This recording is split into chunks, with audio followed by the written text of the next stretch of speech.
ಎಲ್ಲರಿಗೂ ನಮಸ್ಕಾರ. ಕರಾವಳಿ ಸ್ವಾದಕ್ಕೆ ಸ್ವಾಗತ. ಇವತ್ತಿನ ವಿಡಿಯೋದಲ್ಲಿ ಹಬ್ಬಕ್ಕೆ ತುಂಬಾ ಸುಲಭದಲ್ಲಿ ಗರ್ಗರಿಯಾದ ಕರ್ಜಿಕಾಯಿನ ಯಾವ ರೀತಿ ಮಾಡೋದಂತ ತೋರಿಸ್ಕೊಡ್ತಾ ಇದ್ದೀನಿ.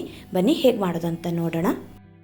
ಮೊದಲಿಗೆ ಹಿಟ್ಟು ಕಲಿಸ್ಕೊಳ್ಳಿಕ್ಕೆ ಒಂದು ಮಿಕ್ಸಿಂಗ್ ಬೌಲ್ ತೊಗೊಂಡು 1 ಕಪ್ ಆಗುವಷ್ಟು ಚಿರೋಟಿ ರವೆ ಹಾಗೆ 1 ಕಪ್ ಆಗುವಷ್ಟು ಮೈದಾ ಹಿಟ್ಟು ಹಾಕ್ಕೊಳ್ತಾ ಇದ್ದೀನಿ. ಮೈದಾ ಹಿಟ್ಟು ಬೇಡ ಅನ್ನುವವರು ಗೋಧಿ ಹಿಟ್ಟು ಹಾಕ್ಕೊಳ್ಬಹುದು. ಹಾಗೆ 1/4 ಚಮಚ ಆಗುವಷ್ಟು ಉಪ್ಪು, 2 ಚಮಚ ಆಗುವಷ್ಟು ತುಪ್ಪ ಹಾಕ್ಕೊಂಡಿದ್ದೀನಿ. ತುಪ್ಪನ ಬಿಸಿ ಮಾಡಿ ಕೂಡ ಹಾಕ್ಕೊಳ್ಬಹುದು ಅಥವಾ ತುಪ್ಪದ ಬದಲು ಎಣ್ಣೆ ಕೂಡ ಬಳಸಬಹುದು. ಇದೆಲ್ಲವನ್ನು ಹಾಕಿ ಚೆನ್ನಾಗಿ ಇದನ್ನು ಮಿಕ್ಸ್ ಮಾಡಿಕೊಂಡು ನಂತರ ಸ್ವಲ್ಪ ನೀರು ಹಾಕಿ ಹಿಟ್ಟನ್ನು ಕಲಿಸ್ಕೊಳ್ಬೇಕು. ಚಪಾತಿಗೆಲ್ಲ ಹೇಗೆ ಹಿಟ್ಟು ಕಲಿಸ್ಕೊತೀವಲ್ಲ ಅದೇ ರೀತಿ ಹಿಟ್ಟು ಕಲಿಸ್ಕೊಂಡ್ರೆ ಆಯಿತು. ಮೈದಾ ಹಿಟ್ಟು ಬೇಡ ಅಂದರೆ ಬರೀ ಚಿರೋಟಿ ರವೆಯಲ್ಲೇ ಮಾಡ್ಕೊಳ್ಬಹುದು ಅಥವಾ ಸ್ವಲ್ಪ ಚಿರೋಟಿ ರವೆ ಹಾಗೆ ಸ್ವಲ್ಪ ಗೋಧಿ ಹಿಟ್ಟನ್ನು ಕೂಡ ಹಾಕ್ಕೊಳ್ಬಹುದು. ನೋಡಿ, ಈ ರೀತಿ ಚೂರೇ ನೀರು ಹಾಕ್ಕೊಂಡು ಹಿಟ್ಟನ್ನು ಚೆನ್ನಾಗಿ ಕಲಸಿ ನಂತರ ಒಂದು 2 ರಿಂದ 3 ನಿಮಿಷ ಹಿಟ್ಟು ಸಾಫ್ಟ್ ಆಗೋ ತನಕ ನಾದ್ಕೊಳ್ಬೇಕು. ನೋಡಿ, ಈ ರೀತಿ ಹಿಟ್ಟನ್ನು ರೆಡಿ ಮಾಡಿಕೊಂಡು ಇದನ್ನು ಮುಚ್ಚಿ ಹಾಗೆ ಪಕ್ಕಕ್ಕೆ ತಿಟ್ಕೊತಾ ಇದ್ದೀನಿ. ನಂತರ ಹೂರಣ ರೆಡಿ ಮಾಡ್ಕೊಳ್ಳಿಕ್ಕೆ ಸ್ಟವ್ ಮೇಲೆ ಒಂದು ಪ್ಯಾನ್ ಇಟ್ಟು 1/4 ಕಪ್ ಆಗುವಷ್ಟು ಚಿರೋಟಿ ರವೆನ ಹಾಕ್ಕೊಳ್ತಾ ಇದ್ದೀನಿ. ಹಾಗೆ 2 ಚಮಚ ಆಗುವಷ್ಟು ತುಪ್ಪ ಹಾಕಿ ಚಿರೋಟಿ ರವೆನ ಸ್ವಲ್ಪ ಹುರ್ಕೊಳ್ಬೇಕು. ಗ್ಯಾಸ್ನ ಕಡಿಮೆ ಉರಿಯಲ್ಲಿ ಇಟ್ಕೊಂಡು 2 ರಿಂದ 3 ನಿಮಿಷ ರವೆನ ಚೆನ್ನಾಗಿ ಹುರ್ಕೊಳ್ಳಿ. ಹೂರಣಕ್ಕೆ ಚಿರೋಟಿ ರವೆ ಬದಲು ಮೀಡಿಯಂ ಉಪ್ಪಿಟ್ಟು ಮಾಡ್ತೀವಲ್ಲ ಆ ರವೆನೂ ಕೂಡ ಬಳಸಬಹುದು. ರವೆನ ತುಪ್ಪದಲ್ಲಿ ಹುರಿಯೋದ್ರಿಂದ ಒಳ್ಳೆ ಘಮ ಬರುತ್ತೆ. ನೋಡಿ, ಈ ರೀತಿ ರವೆನ ಚೆನ್ನಾಗಿ ಹುರ್ಕೊಂಡು ಒಂದು ಮಿಕ್ಸಿಂಗ್ ಬೌಲ್ಗೆ ಹಾಕಿಟ್ಕೊಳ್ತಾ ಇದ್ದೀನಿ. ನಂತರ ಅದೇ ಪ್ಯಾನ್ಗೆ 5 ಚಮಚ ಆಗುವಷ್ಟು ಬಿಳಿ ಎಳ್ಳು ಹಾಕ್ಕೊಳ್ತಾ ಇದ್ದೀನಿ. ಬಿಳಿ ಎಳ್ಳನ್ನು ಸಹ ಸ್ವಲ್ಪ ಹುರ್ಕೊಳ್ಬೇಕು. ಲೋ ಫ್ಲೇಮಲ್ಲಿ ಇಟ್ಕೊಂಡೆ ಹುರ್ಕೊಳ್ಳಿ.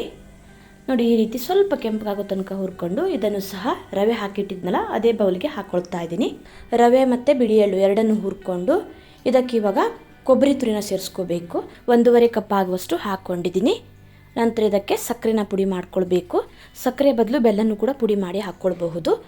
ನಾನಿಲ್ಲಿ 3/4 ಕಪ್ ಆಗುವಷ್ಟು ಸಕ್ಕರೆನ ಮಿಕ್ಸಿ ಜಾರಿಗೆ ಹಾಕಿ ಅದ್ರ ಜೊತೆಗೆ ಒಂದು 4 ರಿಂದ 5 ಆಗುವಷ್ಟು ಏಲಕ್ಕಿನ ಸಿಪ್ಪೆ ತೆಗೆದು ಪುಡಿ ಮಾಡ್ಕೊಳ್ತಾ ಇದ್ದೀನಿ.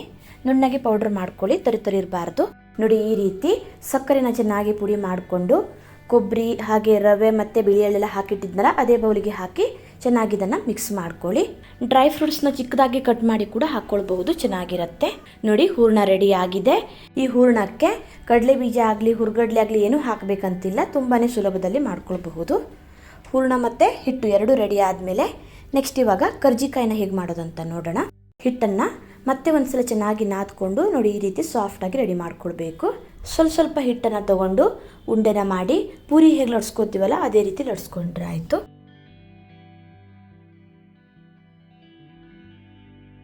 ಮೊದಲಿಗೆ ಒಂದು 5 ಉಂಡೆನ ಮಾಡಿ ಲಟ್ಸ್ಕೊಳ್ತಾ ಇದ್ದೀನಿ. ಪೂರಿ ಮಾಡಲಿಕ್ಕೆ ಎಷ್ಟು ಹಿಟ್ಟು ತೊಗೋತೀವಲ್ಲ ಅಷ್ಟೇ ಹಿಟ್ಟು ತೊಗೊಂಡ್ರೆ ಆಯಿತು. ಸ್ವಲ್ಪ ಮೈದಾ ಹಿಟ್ಟು ಹಾಕಿ ಪೂರಿ ಹೇಗೆ ಲಟ್ಸ್ಕೊತೀವಲ್ಲ ಅದೇ ರೀತಿ ಲಟ್ಸ್ಕೊಳ್ಬೇಕು. ತುಂಬ ತೆಳ್ಳಗೆ ಮಾಡ್ಕೊಳ್ಳಿಕ್ಕೆ ಹೋಗಬೇಡಿ, ಹೂರಣ ಹೊರಗಡೆ ಬರೋ ಚಾನ್ಸಸ್ ಇರುತ್ತೆ. ತೀರಾ ದಪ್ಪ ಮಾಡಿ ಲಟ್ಸ್ಕೊಂಡ್ರು ಚೆನ್ನಾಗಿರಲ್ಲ, ಬರೀ ಹಿಟ್ಟೆ ತಿಂದಂಗೆ ಆಗುತ್ತೆ. ನೋಡಿ, ಈ ರೀತಿ ಇಷ್ಟು ತೆಳ್ಳಗೆ ಮಾಡಿ ಲಟ್ಸ್ಕೋಬೇಕು.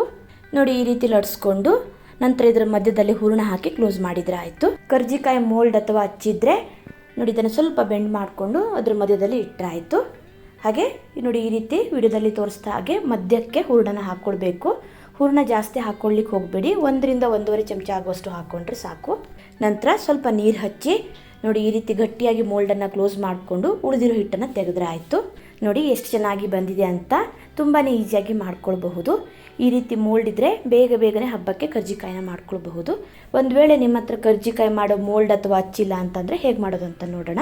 ಸ್ವಲ್ಪ ಹಿಟ್ಟನ್ನು ತಗೊಂಡು ಪೂರಿ ಥರ ಲಟ್ಸಿ ಮಧ್ಯಕ್ಕೆ ಹೂರಣ ಹಾಕಿ ಕ್ಲೋಸ್ ಮಾಡ್ಕೊಳ್ಬೇಕು. ನೋಡಿ, ಈ ರೀತಿ ನೀಟಾಗಿ ಕ್ಲೋಸ್ ಮಾಡ್ಕೊಳ್ಳಿ, ಹೂರಣ ಎಲ್ಲೂ ಹೊರಗಡೆ ಬರಬಾರ್ದು. ನಂತರ ನೋಡಿ ಈ ರೀತಿಯಾದ ಒಂದು ಕಟರ್ನ ತಗೊಂಡು ಉಳಿದಿರೋ ಹಿಟ್ಟನ್ನು ನೋಡಿ ಈ ರೀತಿ ನೀಟಾಗಿ ಕಟ್ ಮಾಡ್ಕೊಳ್ಬೇಕು. ನೋಡಿ, ಇದು ರೆಡಿ ಆಗಿದೆ, ಎಷ್ಟು ಚೆನ್ನಾಗಿ ಬಂದಿದೆ ಅಂತ. ಇದೇ ರೀತಿ ಇನ್ನೊಂದು ವಿಧಾನದಲ್ಲಿ ತೋರಿಸ್ತಾ ಇದ್ದೀನಿ. ಹೂರಣ ಹಾಕಿ ನೀಟಾಗಿ ಕ್ಲೋಸ್ ಮಾಡಿದ ಮೇಲೆ ವಿಡಿಯೋದಲ್ಲಿ ತೋರಿಸ್ತಾ ಹಾಗೆ ನೋಡಿ ಈ ರೀತಿ ಡಿಸೈನ್ ಮಾಡ್ಕೊಳ್ಬೇಕು. ಹೀಗೆ ಮಾಡೋ ಬದಲು ಫೋರ್ಕ್ನ ಸಹಾಯದಿಂದ ಕೂಡ ಡಿಸೈನ್ ಮಾಡ್ಕೊಳ್ಬಹುದು. ನಾನಿಲ್ಲಿ 3 ವಿಧಾನದಲ್ಲಿ ತೋರಿಸಿದ್ದೀನಿ, ನಿಮ್ಗೆ ಹೇಗೆ ಈಸಿ ಆಗುತ್ತೋ ನೀವು ಆ ರೀತಿ ಮಾಡ್ಕೊಳ್ಬಹುದು. ನೋಡಿ, ಇದು ಕೂಡ ರೆಡಿ ಆಯಿತು, ಎಷ್ಟು ಚೆನ್ನಾಗಿ ಬಂದಿದೆ ನೋಡಿ. ಈ ರೀತಿ ತುಂಬಾ ಸುಲಭದಲ್ಲಿ ಕರ್ಜಿಕಾಯಿನ ಮಾಡ್ಕೊಳ್ಬಹುದು. ನಾನಿಲ್ಲಿ ಸ್ವಲ್ಪ ಕರ್ಜಿಕಾಯಿನ ಮಾಡಿಟ್ಕೊಂಡಿದ್ದೀನಿ.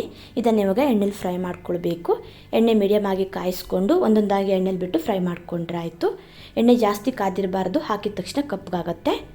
ಗ್ಯಾಸ್ನ ಮೀಡಿಯಮ್ ಫ್ಲೇಮಲ್ಲಿ ಇಟ್ಕೊಂಡು ನೋಡಿ ಈ ರೀತಿ ತಿರುಗಿಸ್ತಾನೆ ಚೆನ್ನಾಗಿ ಫ್ರೈ ಮಾಡ್ಕೊಳ್ಳಿ. ಹೀಗೆ ಮಗ್ಚ್ ಹಾಕ್ತಾನೆ ಫ್ರೈ ಮಾಡ್ಕೊಳ್ಳೋದ್ರಿಂದ ಎಲ್ಲ ಕಡೆ ಚೆನ್ನಾಗಿದು ಫ್ರೈ ಆಗೋದಲ್ಲದೆ ಒಂದೇ ಕಲರಲ್ಲಿ ಇರುತ್ತೆ. ಬಬಲ್ಸ್ ಎಲ್ಲ ಸ್ವಲ್ಪ ಕಡಿಮೆಯಾಗಿ ಕ್ರಿಸ್ಪಿಯಾಗಿ ಹೊಂಬಣ್ಣ ಬರೋ ತನಕ ಚೆನ್ನಾಗಿ ಇದನ್ನು ಫ್ರೈ ಮಾಡಿಕೊಂಡು ಎಣ್ಣೆಯಿಂದ ತೆಗೆದ್ರೆ ಆಯಿತು. ನೋಡಿ ಇದಾಗಿದೆ, ಎಣ್ಣೆಯಿಂದ ತೆಗಿತಾ ಇದ್ದೀನಿ. ಇದೇ ರೀತಿ ಎಲ್ಲ ಕರ್ಜಿಕಾಯಿನೂ ಫ್ರೈ ಮಾಡಿಕೊಂಡ್ರೆ ಆಯಿತು. ನೋಡಿ ರುಚಿಯಾದ ಗರ್ಗರಿಯಾದ ಕರ್ಜಿಕಾಯಿ ರೆಡಿ ಆಗಿದೆ. ಎಷ್ಟು ಚೆನ್ನಾಗಿ ನೋಡಿ ಕ್ರಿಸ್ಪಿಯಾಗಿ ಬಂದಿದೆ ಅಂತ. ಹುರ್ಗಡ್ಲೆ ಆಗಲಿ ಕಡಲೆ ಬೀಜ ಆಗಲಿ ಏನೂ ಹಾಕಬೇಕಂತಿಲ್ಲ, ತುಂಬಾ ಸುಲಭದಲ್ಲಿ ಮಾಡ್ಕೋಬಹುದು. ಟೇಸ್ಟು ಅಷ್ಟೇ ಸೂಪರ್ ಆಗಿರುತ್ತೆ. ಇವತ್ತಿನ ವಿಡಿಯೋ ಇಷ್ಟ ಆದರೆ ಲೈಕ್ ಶೇರ್ ಕಮೆಂಟ್ ಮಾಡೋದನ್ನು ಮರಿಬೇಡಿ. ಮತ್ತೆ ಸಿಗ್ತೀನಿ ಹೊಸ ವಿಡಿಯೋ ಒಂದಿಗೆ. ಧನ್ಯವಾದಗಳು.